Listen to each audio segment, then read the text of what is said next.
নবী মুসা আলাইহিস সালাম যখন যুবক, তখন একদিন তিনি দেখছেন রাস্তায় দুজন লোক ঝগড়া করছে।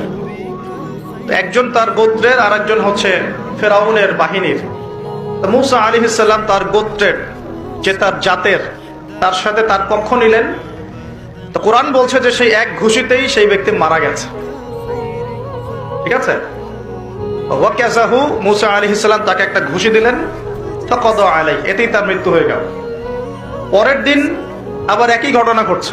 মুসা আলাইহিস সালাম দেখছেন আবার সেই ব্যক্তি আরেকজনের সাথে লড়াই করছে। তখন তিনি আবার তাকে বাঁচাতে গেলেন।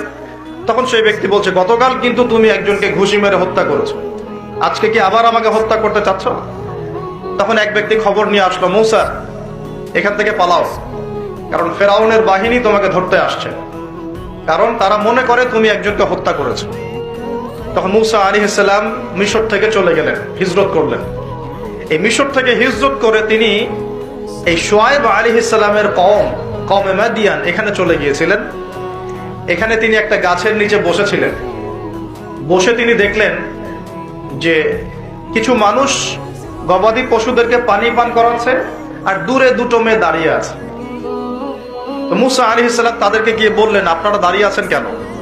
তখন সেই দুটো মেয়ে মুসা আলাইহিস সালামকে বললেন যে আমরা দুর্বল, যতক্ষণ না তারা তাদের পশুদেরকে পানি পান করিয়ে চলে যাচ্ছে ততক্ষণ পর্যন্ত আমরা পানি পান করাতে পারি না। তখন মুসা আলাইহিস সালাম, তিনি শক্তিশালী ছিলেন, বিশ্বস্ত ছিলেন, তিনি তাদের হয়ে পশুদেরকে পানি পান করালেন। এবার সেই মেয়ে দুটো বাসায় চলে গেল। বাসায় চলে গিয়ে কিছুক্ষণ পর মুসা আলাইহিস সালাম আবার সেই গাছের নিচে বসে আল্লাহর কাছে একটা দোয়া করছেন। কি দোয়া?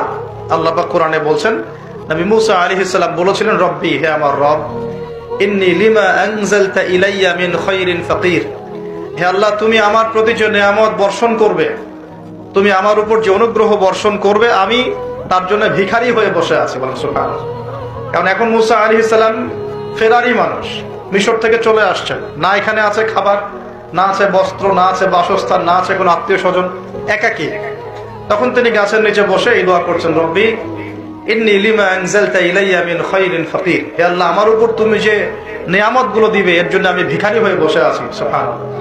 ঠিক ওই সময় ওই দুই মেয়ের একজন মেয়ে হেঁটে হেঁটে মুসা আলাইহিস সালামের কাছে আসলেন, এবং তাদের হাঁটার বর্ণনা আল্লাহ পাক কোরআনে দিয়েছেন যে তারা লাজুক ভঙ্গিতে হেঁটে আসলেন। সেই মেয়ে লাজুক ভঙ্গিতে হেঁটে আসলেন।